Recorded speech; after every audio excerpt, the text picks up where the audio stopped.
तर पाकिस्तानमध्ये असलेल्या दयनीय परिस्थितीवरून लक्ष विचलित व्हावं यासाठी पाकिस्तानच्या लष्कर प्रमुखाच्या माध्यमातून हा हल्ला घडवून आणलाय असं मत कर्नल मोहन कातकीकर यांनी व्यक्त केलेलं आहे। तर जम्मू काश्मीरमध्ये जवळपास 15 वर्ष लष्करी सेवा देणारे कर्नल मोहन कातकीकर यांच्याशी संवाद साधलाय आमचे प्रतिनिधी प्रशांत तिला रामदास यांनी। जी परिस्थिती सध्याची आहे खास करून काश्मीरमधली त्या परिस्थितीच्या नंतर आता जो पहिल्यांदा 370 लागलं त्यानंतर शांतता होती जवळपास 5-6 वर्ष आणि त्यानंतर आता जोरदार हल्ला झाला। या हल्ल्यापासून कसं वाचता येईल, अशा प्रकारचे हल्ले कसे वाचता येईल?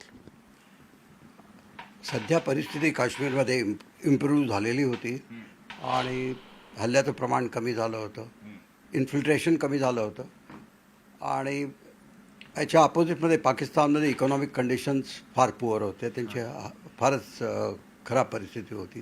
तर अशा परिस्थितीत जी जनरल पब्लिक पाकिस्तानमध्ये आहे त्यांचं या परिस्थितीतून लक्ष बाहेर काढण्यासाठी किंवा त्यांना डायव्हर्ट करण्यासाठी ही एक फार मोठी परिस्थिती निर्माण करण्यात आली आहे आणि ती अशा पद्धतीने करण्यात आली आहे की सगळ्यात प्रथम म्हणजे पहिल्यांदा अनआर्म्ड लोकांच्यावरती आयडेंटिफाय करून हल्ला करण्यात आला आणि पुन्हा त्याच्यामध्ये हिंदू मुस्लिम हा एक भाग त्याच्यात करण्यात आला, ज्याच्यामध्ये पुन्हा देशात म्हणजे हिंदुस्थानातसुद्धा त्याच्यावरती रिॲक्शन यावी या दृष्टीने हे इंटेन्शनली करण्यात आलं आहे। पाकिस्तान आर्मीची परिस्थिती फार वाईट आहे, कारण पॉलिटिकली दे आर सध्या त्यांची परिस्थिती अशी आहे की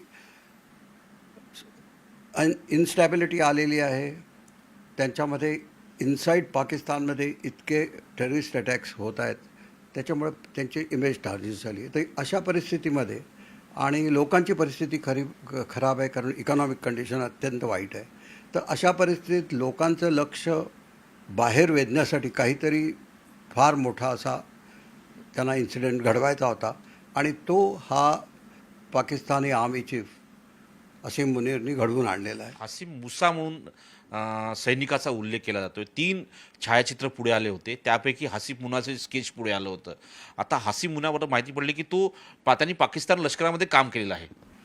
असं आहे की हसीम मुसाबद्दल असं सांगण्यात येतं की तो पाकिस्तानच्या पॅरा कमांडोजमधला माणूस आहे, म्हणजे स्पेशल ऑपरेशन्स ग्रुपमधला माणूस आहे आणि तो ॲक्च्युली लोन दिलेला आहे त्यांनी LATला, लष्कर तोयबाला। त्याच्यामुळे तो त्यांना गाईड करतो, तो स्वतः त्यांना लीड करतो and he is hiding with in the Kashmiri area and ज्या गेले 3-4 जे इन्सिडेंट्स झाले त्याच्यामध्ये त्याचा महत्त्वाचा कार्यभाग आहे आणि या पर्टिक्युलर जे पहलगाममध्ये जे झालं त्याच्यामध्ये त्याचा फार मोठा हात आहे अशी शंका निर्माण झाली आहे, कारण जी NIAने जे लोकांचे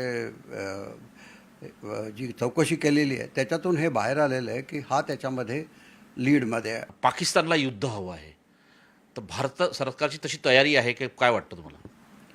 नाही, पाकिस्तानला युद्ध हवं आहे असं म्हणणं हे मी याच्याशी ॲग्री करत नाही, कारण त्यांची जी प्रेझेंट कंडिशन आहे त्यांच्याकडे जो युद्ध करण्यासाठी तुम्हाला ॲम्युनेशन, फ्युएल, तुमच्या टँकसाठी फ्युएल लागतं, तुमच्या गाड्यांच्यासाठी फ्युएल लागतं, त्याच्यासाठी तुम्हाला मोठा साठा लागतो, तुम्हाला आर्म्स ॲम्युनेशनचा रिझर्व लागतात, कारण एकदा युद्ध सुरू झाल्यानंतर ह्या गोष्टी अतिशय भराभर संपत जातात आणि त्याच्यासाठी तुमच्या वेगवेगळ्या लेवलला त्याचे स्टॉक्स असतात। पाकिस्तानची जी सध्याची कंडिशन आहे, इकॉनॉमिक कंडिशन, ते रिप्लेनिश करण्याच्या परिस्थितीत अजिबात नाही। नवी दिल्लीहून रमेशसह प्रशांत रामदास, न्यूज 18 लोकमत।